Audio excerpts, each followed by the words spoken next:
Morning friends हम लोगों ने relation and function chapter start किया था क्लास 12 के लिए। ठीक है, तो previous video friend question number जो है वो 10 तक के सारे क्वेश्चन का सॉल्यूशन कर दिया था एक्सरसाइज 1.1 का। ठीक है, तो आज जो हम लोग सॉल्यूशन करने वाले हैं वो है क्वेश्चन नंबर 11 और इससे आगे भी क्वेश्चन सॉल्व करेंगे। ओके, तो चलिए सबसे पहले क्वेश्चन समझ लीजिए। देखिए थोड़ा सा बड़ा है क्वेश्चन, लेकिन आप थोड़ा ध्यान दें तो बिल्कुल आप इसे समझ सकते हैं, है ना। और उसके बाद हम लोग सॉल्व करेंगे। ओके, चलो आ जाओ। देखो क्वेश्चन समझो, सिंपल सा क्वेश्चन आपसे बोल रहा है सो दैट सिद्ध कीजिए कि द रिलेशन आर, ये जो रिलेशन आर दिया हुआ है, in the set A of points in the plane. A set जो है ना आपके पास वो है पॉइंट्स है, क्या है, पॉइंट्स है सर, पॉइंट्स है ऑफ प्लेन का। जैसे P Q R S T point होते हैं ना, तो वो पॉइंट्स भरे हुए हैं आपके पास सेट ए में दिया हुआ है, ऐसा है ना। लैंग्वेज है तो थोड़ा सा आपको समझना पड़ेगा।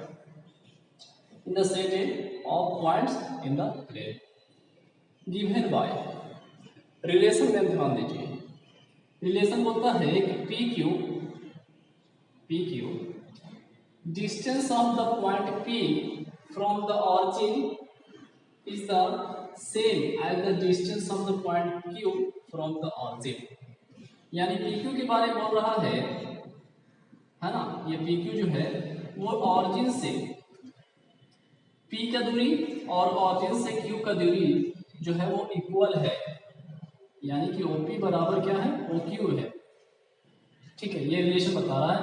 PQ जो है, फिर से ध्यान दीजिए, PQ distance of the point P from the origin, distance of the point P from the origin is the same as the distance of the point Q, is the same as the distance point Q से। ठीक है, from the origin।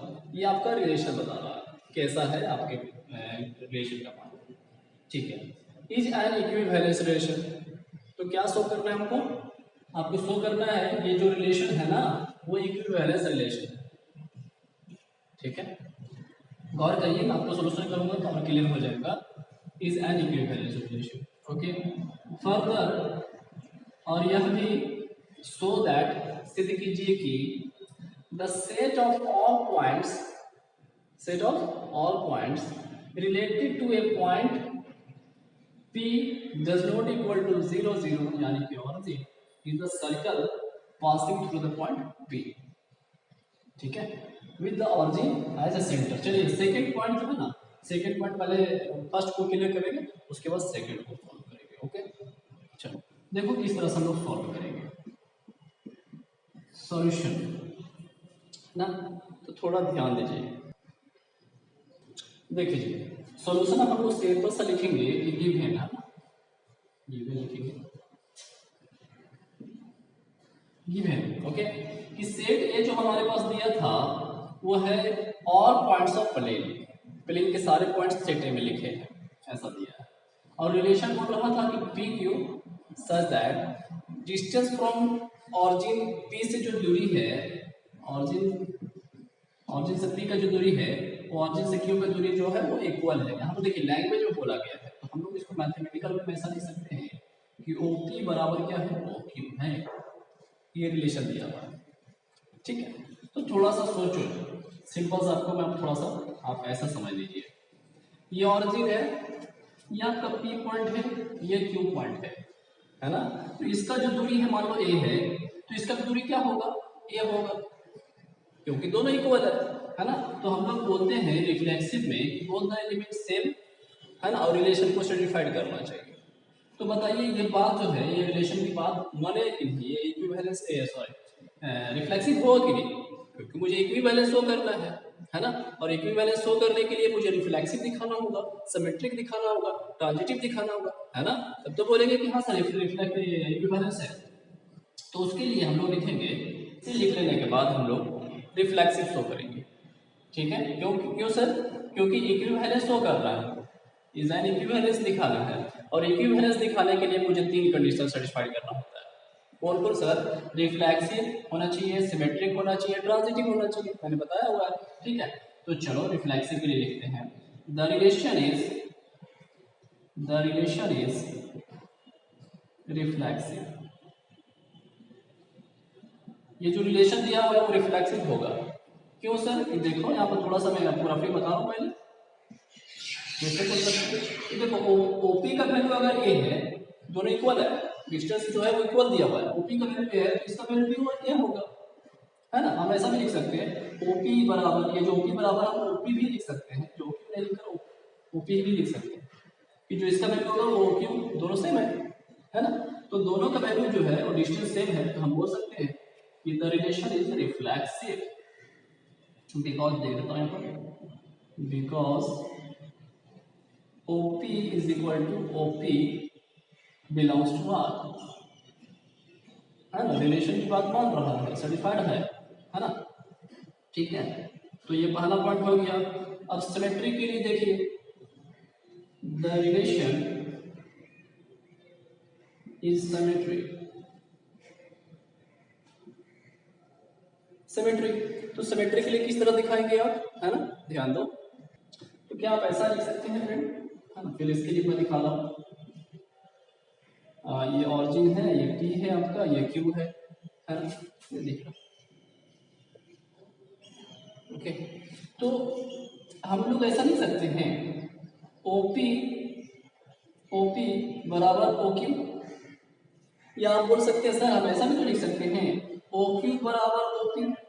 OQ पहले अभी OP, तो हम लोग यही तो रिलेशन जानते हैं ना सिमेट्री के लिए, क्या सर कि XY बिलोंग्स टू R, तो YX भी बिलोंग्स होना चाहिए रिलेशन, XY तो YX भी।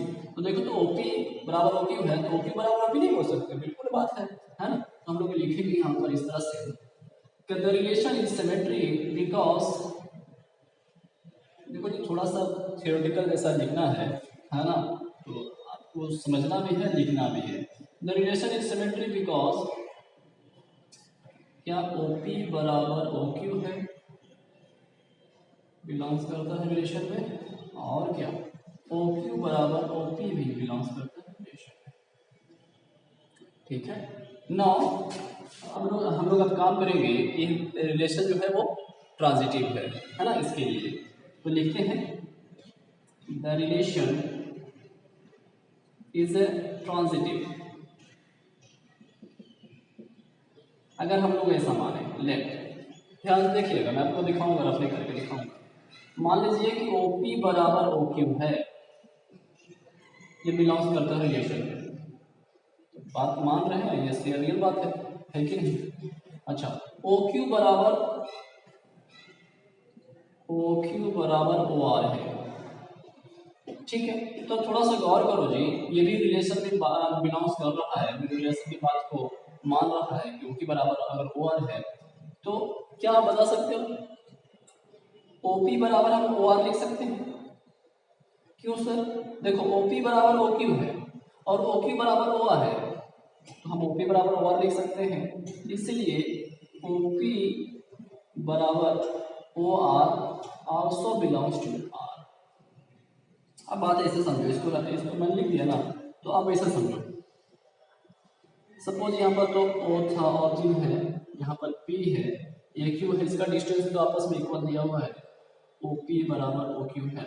मैंने बोला कि एक R पॉइंट है, जो यहाँ का इससे डिस्टेंस क्या है, OR, ठीक है। तो हम ये बोल रहे हैं कि OP का दूरी बराबर OQ का दूरी है, और ये भी बात मान रहे हैं कि OQ बराबर OR है। OQ बराबर जितना OQ का वैल्यू है उतना OR का है, तो आप ये बात नहीं बोल सकते कि जितना OP का वैल्यू उतना OR का वैल्यू है, डिस्टेंस है ना। ठीक है, ऐसा लिख सकते हैं। क्यों ऐसा कर सकते हैं? क्योंकि पॉइंट्स आपके बहुत सारे हैं, इस सेट में बहुत सारे पॉइंट हैं, आप P क्यों माने थे, मैं तीसरा पॉइंट ले लिया, अगला भी पॉइंट ले सकते हो, लेकिन मुझे जरूरत है तीन चीज शो करना, रिफ्लेक्सिव, सिमेट्रिक और ट्रांजिटिव, तो बस इतना ही काम करेंगे। ठीक है, थोड़ा सा गौर करिए, आपको आएगा। ठीक है, तो हम लोग ऐसा लिख सकते हैं, और जब ऐसा लिख सकते हैं तो ये तो ट्रांजिटिव बात है, ट्रांजिटिव की बात है, फॉलो कर रहा है रिलेशन, है ना। तो लिखेंगे दस all the condition of Rolle's theorem, thus it is equivalence लिखो ना, सिंपल सा, ज़्यादा लैंग्वेज नहीं लिखना। Thus it is an equivalence relation. Okay, ठीक है, तो आप इसे अच्छे से लिखिए, है ना। फिर आगे आते हैं, उसे कर लेने के बाद फ्रेंड, है ना, अब थोड़ा सा गौर कीजिए कि सेकंड क्वेश्चन इसमें और बोल रहा था क्या, फर्दर सो दैट, और यह भी शो करे कि the set of all points, जितने भी सेट ऑफ पॉइंट्स हमारे पास थे, related to a point P not equal to zero, यानी कि पी का वैल्यू जो है वो 0 0 नहीं है, और यह ऑरिजिन नहीं है। पी मतलब कोई वैल्यू है 2 3 करके, ठीक है, मतलब वो 0 0 नहीं है, ऐसा बोल रहा है, ठीक है। Is the circle passing through P with the origin at centre, मतलब बोल रहा है कि ये जो है ना, जितने भी पॉइंट्स है वो जो है सर्कल बने पास करेगा। जैसे मान लीजिए ऑरिजिन है, ऐसा समझ लीजिए, आई पी था, ये क्यू है ना, तो इसका जो यहाँ से डिस्टेंस था, यहाँ से इसका डिस्टेंस बराबर था। ये तो अभी सीखे ना, चाहे हम लंबा में इस तरह करके दिखा दें या बात ये मान दें, ठीक है। तो ये जितने भी यहाँ पर पॉइंट्स है, जो कि सेट ऑफ पॉइंट्स है, तो ये सर्कल बनाएगा, ऐसा बोल रहा है, ठीक है। इसके लिए हम थोड़ा सा लिख लेते हैं कि क्या करना है मुझे। हाँ, चलो देखो क्या लिखें, तो देखो जी, ये सब लैंग्वेज लिख लेंगे कि set of points form a circle, जितने भी सेट ऑफ पॉइंट्स थे वो सर्कल बनाएगा, form circle with the centre at origin, जैसे अभी जस्ट बताया था मैंने, इस सेंटर क्या होगा, ऑरिजिन होगा, और पॉइंट से पास कर रहा है सेट ऑफ पॉइंट से, ठीक है, and this centre passing through the point P. Okay, ठीक है, तो आपका ये शो करना था, आप इस तरह लैंग्वेज लिख लेंगे कि भाई set of points of form या सर्कल, जो सेट ऑफ पॉइंट्स है वो सर्कल बनाएगा, और वो जो सर्कल है वो पासिंग करेगा ऑरिजिन से थ्रू द सेंटर, उसका ऑरिजिन होगा, पासिंग करेगा पी से, ठीक है। चलो नेक्स्ट क्वेश्चन पे आते हैं, फटाफट इसे भी लिख लीजिए, है ना, जो भी है, या फर्स्ट क्वेश्चन आपका क्लियर हो गया, मतलब क्वेश्चन नंबर 11 क्लियर। ओके, चलो जी क्वेश्चन नंबर 12 में देखो, हाँ ठीक, क्वेश्चन नंबर 12 है, सो दैट, सिद्ध कीजिए कि द रिलेशन आर के बारे में बोला गया है, defined in the set A, set ए में डिफाइंड किया हुआ है, सेट ए कैसा है भाई, set A of all triangles, मतलब कि ये सेट में के सभी ट्रायंगल्स है भरे हुए, ठीक है, ट्रायंगल्स है ना, और रिलेशन दिया हुआ है T1 T2, यानी triangle 1 triangle 2 such that triangle 1 is it similar to triangle 2, यहाँ पर जो बात कर रहा है ना T1 T2, यानी ट्रायंगल 1 ट्रायंगल 2 बात कर रहा है कि triangle 1 is similar to triangle 2, ऐसा रिलेशन है आपका दिया हुआ। इज एन इक्विवेलेंस रिलेशन, ये जो रिलेशन है वो शो करता है कि इक्विवेलेंस रिलेशन है, सो दैट सिद्ध कीजिए कि ये जो रिलेशन है वो इक्विवेलेंस रिलेशन है। ओके, कंसीडर 3 राइट एंगल, है ना, 3 राइट एंगल्स पर ध्यान दें, क्या T1 विद साइड 3 4 5, एक ट्रायंगल T1 है, T1 एक ट्रायंगल है, उसका साइड दिया हुआ 3 4 5, है ना, मैं रफली बताऊं, उसी तरह से एक T2 ट्रायंगल है 5 12 13, एंड एक T3 ट्रायंगल है जिस साइड 6 8 10 दिया हुआ। Which triangle among T1 T2 and T3 are related, मतलब ये तीनों ट्रायंगल है ना, T2 में और T3 में, ये तीनों में से कौन सा एक दूसरे के साथ रिलेट कर रहा है, ठीक है, एक दूसरे के साथ कौन सा एक रिलेट कर रहा है, तो ये दूसरा क्वेश्चन हो गया इसमें, है ना।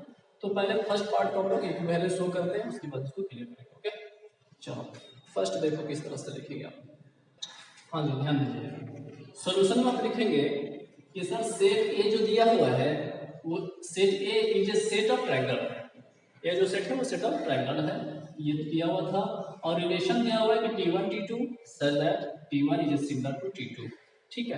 तो हम देखेंगे रिलेशन किस तरह से लिखेंगे आप। ओके, मैंने यहाँ सारा लिख दिया है, बारी बारी से समझ लीजिए। ओके, देखो हम लोग लिखेंगे, ये सब तो हो गया था कि सेट ए जो है वो सेट ऑफ ट्रायंगल है, बहुत सारे ट्रायंगल है यूज कर सकेंगे, रिलेशन दिया हुआ था ये, है ना, ठीक है। हमने यहाँ लिखा है the relation is reflexive, relation जो होगा रिफ्लेक्सिव है, कैसे sir, because triangle is similar to itself, एक ट्रायंगल है ना, हम बोले कि इसको टी से बोल रहे हैं ट्रायंगल, तो ट्रायंगल जो है इसी से कंपेयर करेंगे कि ये ट्रायंगल कैसा है, तो एक सेल्फ सिमिलर बोलेंगे, है ना। ये क्या होगा, सिमिलर ना होगा, ये भी तो टी ही है ना, तो एक सिमिलर ट्रायंगल जो होता है वो सिमिलर टू इटसेल्फ होता है, ठीक है। अब जब सिमिलर है मतलब दोनों अपने आप में सेम है, ठीक है, सिमिलर टू इटसेल्फ है तो मतलब तो रिफ्लेक्सिव है, रिलेशन की बात मान रहा है, ठीक है। The relation is reflexive because triangle is similar to itself, that is T belongs to R, okay. Second आप लिखना, the relation is symmetry because T1 is similar to T2, यदि T1 और जो है वो T2 सिमिलर है तो हम ऐसा भी तो बोल सकते हैं, सपोज ऐसा है चलाएंगे, ये T1 है ये T2 है ना, ये इसके सिमिलर है, ओके। तो इसका ये सिमिलर नहीं है बिल्कुल, क्योंकि सिमिलर मतलब सेम है ना, सेम रूप का है, ठीक है ना। तो हम लोग ऐसा भी लिख सकते हैं, T1 is similar to T2 and T2 is similar to T1, that is T1 T2 belongs to R, also T2 T1 belongs to R, ठीक है। अब देखो नो थर्ड रिले, ये क्या बोलते हैं इसको, ट्रांजिटिव के लिए हमने यहाँ पे लिखा है, वो थोड़ा ध्यान देना कि मान लेते हैं T1 is similar to T2 है, T1 और T2 सिमिलर, और T2 is similar to T3 है, T2 ट्रायंगल 3 जो है सिमिलर है, तो हम ऐसा नहीं बोल सकते हैं so T1 is also similar to T3, पहला और तीसरा भी ट्रायंगल जो है सिमिलर होगा, है ना, ऐसा लिख सकते हैं, that is T1 T2 belongs to R, T2 T3 belongs to R, T1 T3 also belongs to R, so it is transitive, है ना, hence it is an equivalence relation, है ना। हम लिख लेंगे हेंस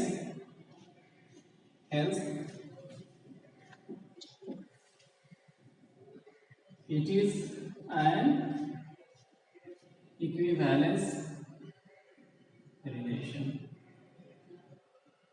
ओके। चलो अब सेकंड पार्ट जो था इसका उसको क्लियर करते हैं, अब इसे लिखिए फटाफट। सेकंड पार्ट देखेंगे, क्वेश्चन बोला था कि consider 3 right angle triangle, 3 right angle triangle को ध्यान दें, देखें, ओके। तो क्या था, ट्रायंगल 1 विद साइड 3 4 5, है ना, एक मैं चलिए बनाते चलते हैं, सपोज ये ट्रायंगल 1 है, इसका साइड कितना दिया हुआ है, 3 दिया हुआ है, ये 4 दिया हुआ है, ये 5 दिया, मैं रफली बना रहा हूँ, ओके। एक दूसरा ट्रायंगल है T2 जिसका साइड दिया हुआ है 5 12 13, और एक ट्रायंगल T3 है ना, एंड साइड उसका दिया हुआ 6 8 10 6 8 10, तो बोलता है which triangle among T1 T2 T3 are relate, है ना, ये तीनों ट्रायंगल में से कौन सा जो ट्रायंगल है वो रिलेट करता है एक दूसरे के साथ, ठीक है। तो हम लोग रिलेट किस तरह करते हैं, है ना, सेमेंट ये क्या बोलते हैं उसको, सिमिलर होने का तरीका है उसका जो साइड होना चाहिए वो प्रोपोर्शनल होना चाहिए। प्रोपोर्शनल कहने का मतलब सर ये मान लो P है, Q है, R है, ये मान लो ABC है, ये क्या मान लो PQR मान लो, चलो RST मानते हैं, SAT कुछ भी नाम दे दो, सेम नहीं होना चाहिए मतलब, ठीक है। प्रोपोर्शनल कहने का मतलब साइड जो होना चाहिए ना, जैसे PQ बटा एक AB बराबर, अगर हम QR बटा हम BC, तो ये बातें सही होना चाहिए, रेशियो मतलब प्रोपोर्शनल रेशियो होना चाहिए, ठीक है। तो ये ऐसा है क्या, इसके साथ देखो तो PQ मेरा 3 है, तो ये तो हाँ इसके साथ देखो 3 के बीच, हाँ ध्यान दो जी, इसका इसके साथ रिलेशन हो जाएगा, देखो हम ऐसा लिख सकते हैं, हमने क्या बोला, साइड जो होना चाहिए प्रोपोर्शनल होना चाहिए, देखो PQ बटा SM लिख सकते हैं बराबर QR बटा MT लिख सकते हैं बराबर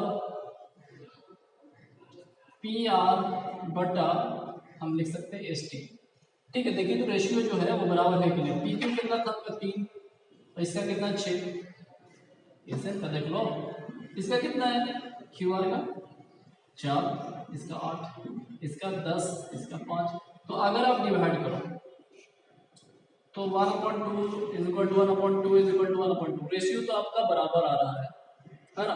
तो साइड का जो रेशियो है वो किसके साथ कंपेयर हो रहा है, T1 और T3 के साथ, ठीक है। तो हम लैंग्वेज लिखेंगे इसका, बात समझ रहे रफली, है ना।